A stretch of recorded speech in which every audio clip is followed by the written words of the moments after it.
Hello viewers, আসসালামু আলাইকুম। Cooking flavour চ্যানেলের পক্ষ থেকে আপনাদের সবাইকে স্বাগতম। বরাবরের মতো আমি জান্নাতুল ফেরদৌস হাজির হয়েছি নতুন একটি রেসিপি নিয়ে। নিশ্চয়ই এতক্ষণে বুঝে গিয়েছেন আমি আজকে আপনাদের সাথে শেয়ার করব বানের রেসিপি। তবে এটি কিন্তু সাধারণ বান নয়। আজকে আমি আপনাদের সাথে যে রেসিপিটি শেয়ার করব সেটি হচ্ছে তেলে ভাজা চিকেন বান। একই সাথে শেয়ার করব কিভাবে চিজি চিকেন বান তৈরি করতে হয়। তো চলুন দেখে নেওয়া যাক আজকের তেলে ভাজা চিকেন বানের রেসিপি।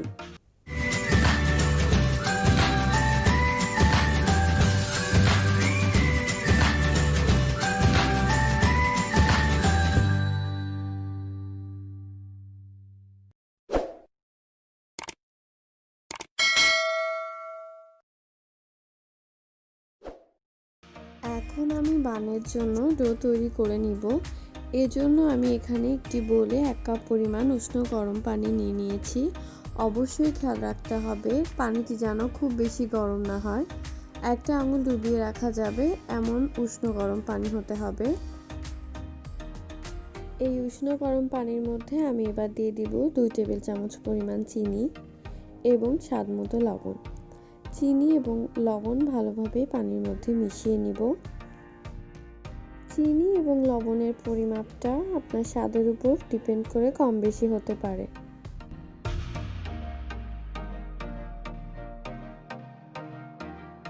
চিনি এবং লবণ একটু নেড়ে মিশিয়ে নেবার পর আমি এখন এর মধ্যে দিয়ে দিচ্ছি 1 চা চামচ পরিমাণ ইস্ট।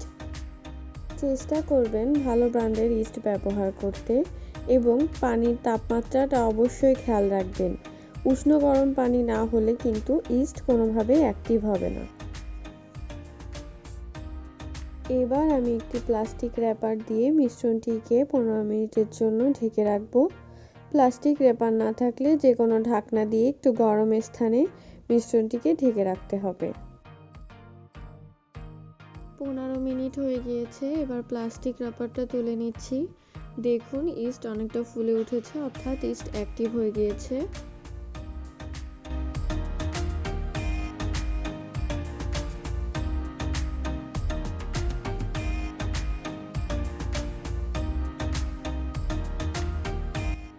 এবার আমি ইস্টের মিশ্রণে অল্প অল্প করে আটা দিয়ে দিচ্ছি। আমি এখানে একবারেই সম্পূর্ণ আটা দিব না, তাতে আটার পরিমাণ বেশি হয়ে গেলে ডোটা সফট হবে না। আমার এখানে ডোটা তৈরি করতে 4.5 কাপ পরিমাণ আটা লেগেছে। ইস্ট দেওয়ার কারণে এই ডোটা কিন্তু স্বাভাবিকের থেকে অনেক বেশি নরম হবে আর স্টিকি হবে। তবে এটাই স্বাভাবিক। 30 মিনিট রেস্টে রাখলে এটা অনেকটাই নরমাল হয়ে আসবে। তাই অতিরিক্ত আটা দিয়ে এটাকে বেশি শক্ত করে ফেলা যাবে না।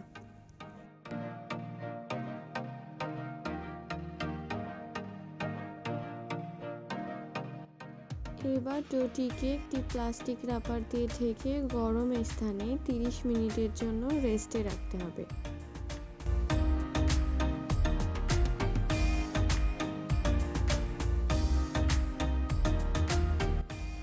ডোটাকে 30 মিনিটের জন্য রেস্টে রেখে এবার আমি চিকেনের পুরটা রেডি করে নিব। এখানে আমি একটি ফ্রাই প্যান গরম করে নিয়েছি।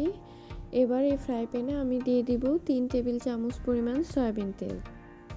তেলটা গরম হয়ে আসলে আমি এর মধ্যে দিয়ে দিব 1 কাপ পরিমাণ পেঁয়াজ কুচি।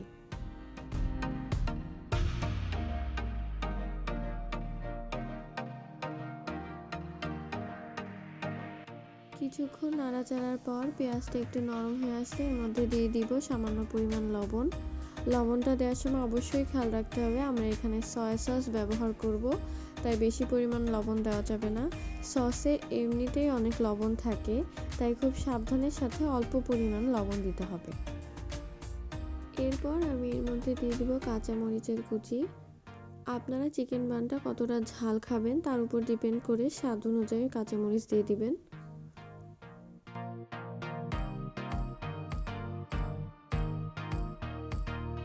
কিছুক্ষণ নাড়াচাড়ার পর পেঁয়াজে হালকা বাদামি কালার চলে এসেছে। আমি এখন এর মধ্যে দিয়ে দিব 1/2 কাপ পরিমাণ মুরগির মাংসের কুচি।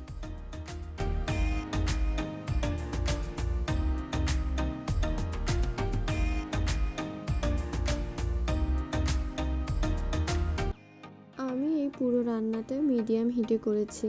মুরগির মাংস দেওয়ার পর কিছুক্ষণ নাড়াচাড়া করে মাংসের এক্সট্রা পানিটা শুকিয়ে আসলে আমি এর মধ্যে দিয়ে দিচ্ছি কয়েকটা পেঁয়াজ পাতা কুচি। এটা সম্পূর্ণ অপশনাল, আপনি চাইলে এটা না দিতেও পারেন, আবার চাইলে অন্য কোনো ভেজিটেবল অ্যাড করতে পারেন। এবার আমি এর মধ্যে দিয়ে দিব 1 টেবিল চামচ পরিমাণ সয়া সস।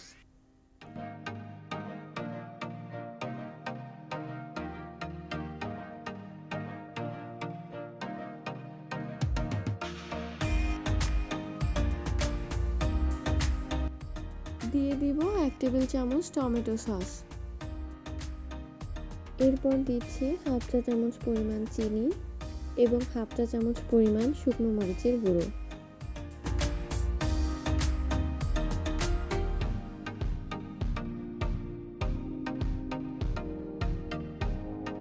এবার কিছুক্ষণ নাড়াচাড়া করার পর মাংসটাও খুব ভালোভাবে সিদ্ধ হয়ে ভাজা ভাজা হয়ে গিয়েছে। আমি এবার এর মধ্যে দিয়ে দিব সামান্য পরিমাণ গোলমরিচের গুঁড়া।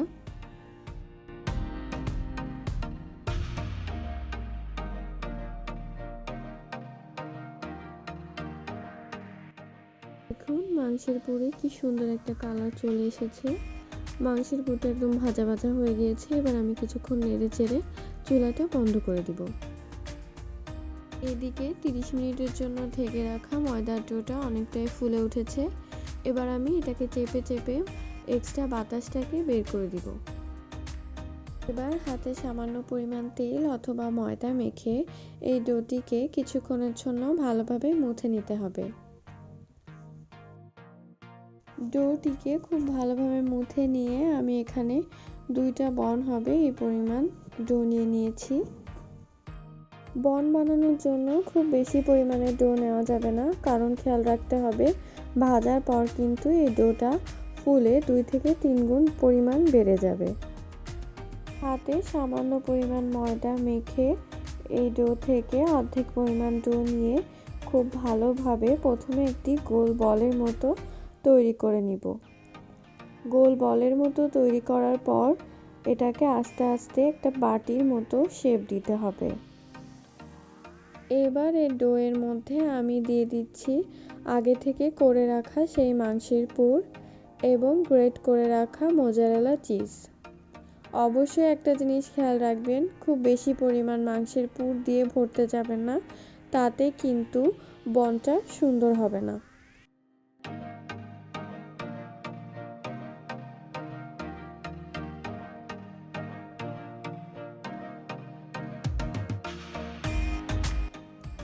আমি যেহেতু এখানে 2 ধরনের বান দেখাচ্ছি, প্রথমটা ছিল মোজারেলা চিজ বান আর এবারেরটা শুধুমাত্র চিকেন বান, তাই আমি এর মধ্যে শুধুমাত্র চিকেনের পুর দিয়ে দিচ্ছি।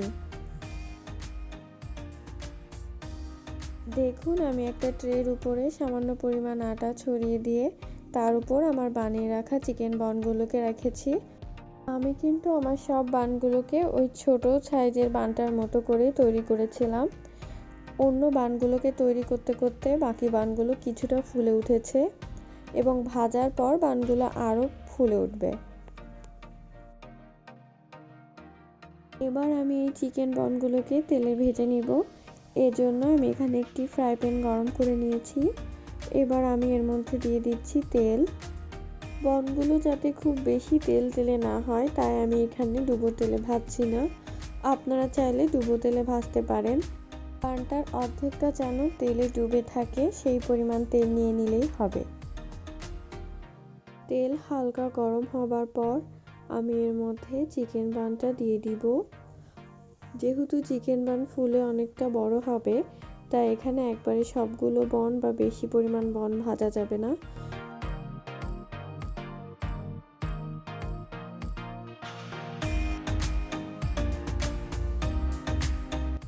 বানগুলোকে অবশ্যই লো হিটে ভাজতে হবে।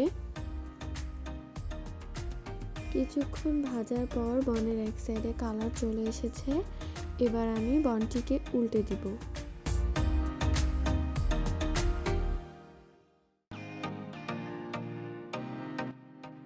বনটার কিন্তু 2 পাশে খুব সুন্দর একটা কালার এসেছে এবং বনটা ভাজা হয়ে গিয়েছে।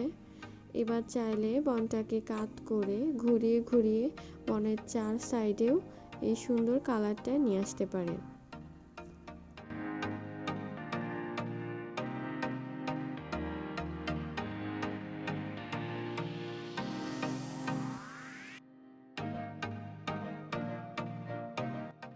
চিকেন বানগুলো ভাজা হয়ে গেছে, এবার চলুন পরিবেশনের পালা।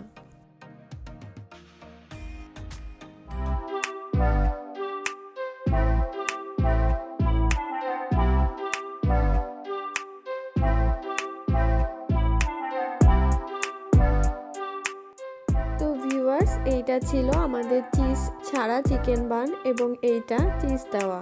তো দেখতেই পাচ্ছেন চিজ দেওয়াটা কতটা ক্রিমি অ্যান্ড চিজি হয়েছে। আপনারা চাইলে এভাবে চিজ দিয়েই সুন্দরভাবে চিকেন বান তৈরি করে ফেলতে পারেন।